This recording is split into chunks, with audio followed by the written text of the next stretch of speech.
Hello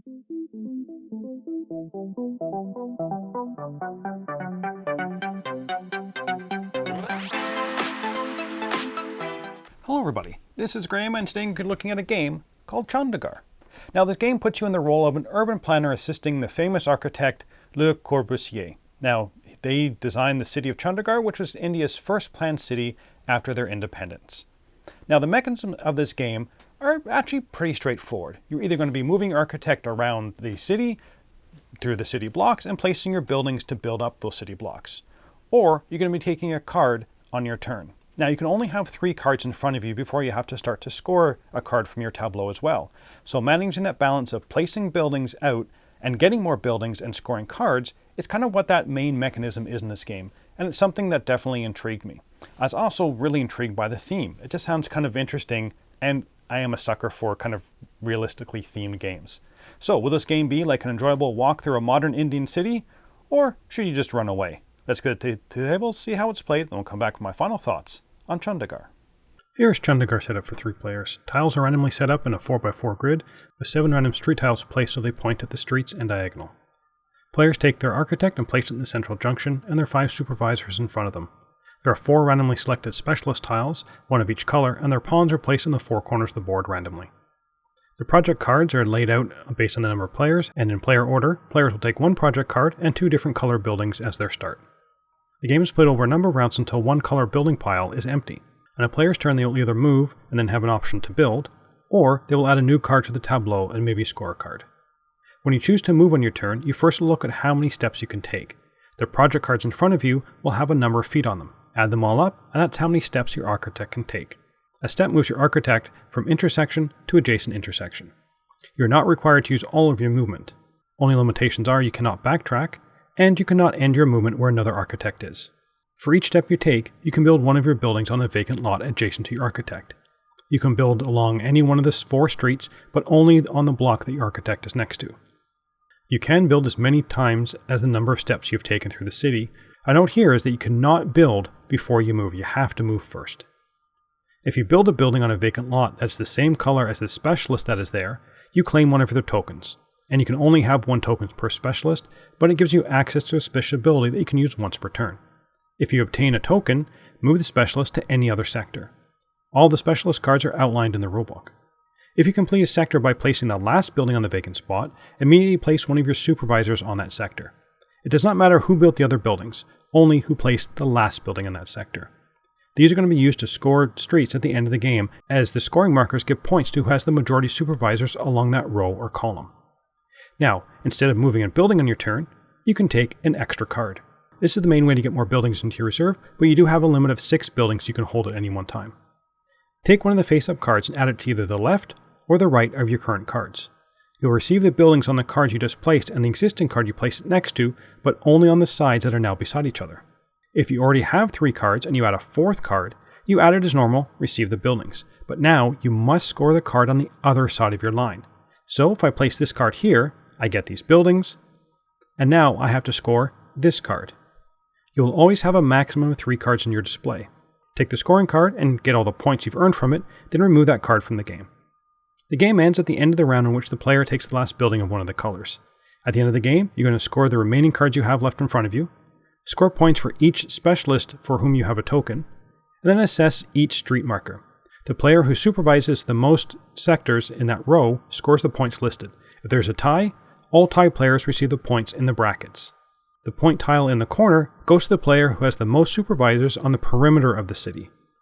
Then the player with the most points is the winner. Let's get back to see what I thought about Chandigarh. Let's start off as usual with the theme and components. I always find games based on real-world historical events interesting, like I said in the intro, and this one was no different. Does it tie well to the gameplay? Somewhat. It makes sense that you are a support person walking around the place deciding what to build where. It is, of course, pretty abstract, but from a thematic sense, I thought it worked quite well. For the components, I thought for the most part they were very good, the rulebook as well. The iconography does take some getting used to, and often I was referring back to the rulebook to either remember what it meant or how this card scored. Not a huge deal, but just remember to keep that book handy. I also found that the victory points chits just kind of annoyed me. you're constantly having to make change. During the middle and latter part of the game, people are scoring cards almost maybe every other round or every other turn, and you're constantly making change. Maybe a point track would have been a better solution. But let's get on to the gameplay. This one actually surprised me a little bit. It was more engaging than I initially thought it was going to be from kind of the basic premise and basic mechanisms. But that mechanism of taking a card, then scoring a card, makes some really interesting decisions. Now, there's not a huge depth of decisions, but more of several smaller interesting ones that do tend to drag on later on in the game. I'll get back to that. The gameplay loop is entertaining. I like how straightforward it is. You're either moving and building or taking a card. And sometimes you're going to be taking that card for the buildings on it, sometimes for the scoring on the card, especially if you know you can already get some points off the card. Or, and this is, you need to be watching what other people are doing, you're going to be taking a card to deny someone else from scoring those points from the card. Now, the specialists around the board can help and make the game a little more interesting. You do have to get them first, which I like, which means you have to have the right color buildings and you have to be on their block. And the abilities are they're not game breaking. And you can only use each once per round. They offer a little bit of help, and you should definitely try and get some, but I never felt like I needed to dedicate, a quarter of my game just to making sure I got all of them, or else I was going to fall behind. And I did like the fact that when I claimed one of their tokens, I got to move them. And I always made sure it was, of course, in the least usable spot on the board to all the other players. The supervisors are also a nice little addition too. Again, they're not going to make or break your game, but can be worth, some points at the end of the game. Might just kind of put you over that line to win. Now, the game does play 2 to 4 players, and playing at all player counts, I do think the game works best at 3. And the main reason is actually one of the negatives I have for the game. As the game goes on, it definitely slows down. Each player is assessing what their best move is, and it will take longer and longer, in the later part of the game. Weighing up which card to take, which one to score, or should I move and build a card, takes some time. Each card is not worth a ton of points, so getting 1 or 2 extra points when you score it is important. So, do I try and maximize this card by cutting off access to this other scoring card, or do I just score this one now and hopefully make up some points with the remaining cards? Again, since you're scoring cards so often, you do want to make sure that you're scoring the right cards at the right time, but it means that you're constantly doing this kind of evaluation later on in the game. But it does make the game feel a bit longer than it should. The actual gameplay doesn't seem to warrant the length this one takes to play. Now, maybe your group will play it more fast and loose, but with the groups I played it with, the game just seemed to go on a bit too long for the enjoyment I was getting out of the game. But would I recommend this game? Overall, I would. It's not a deeply strategic game, but does give you something to think about. Now, I'm a sucker for these themes, and I really like the look of this game. I enjoyed all the options of the combinations of specialists you can play with, and so basically to change up the game.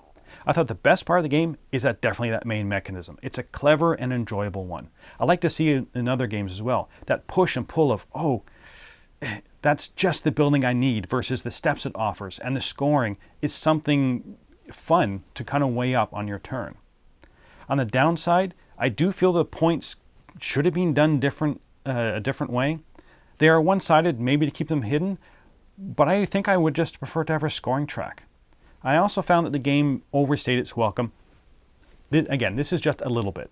For the enjoyment I was getting from the game, I wanted it to end a bit sooner. The box says 45 to 60 minutes, and at 4 players, it's going to be around the 60-minute mark. And that feels a bit too long for what I'm doing on my turn. Turn to turn does not have a large variability.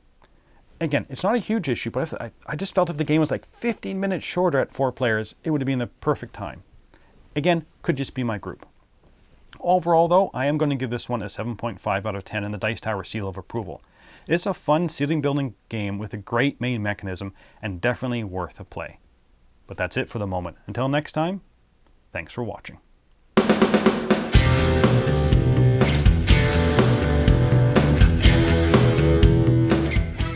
Hey folks, I'm Tom Vassell. Thanks for watching this video. Check out our channel. We have a lot of videos on our channel. We have live videos that go up each week, from live Q&As to videos where we take a look at the newest stuff on Kickstarter, crowdsurfing, to top 10 lists and more. There's lots of stuff on this channel.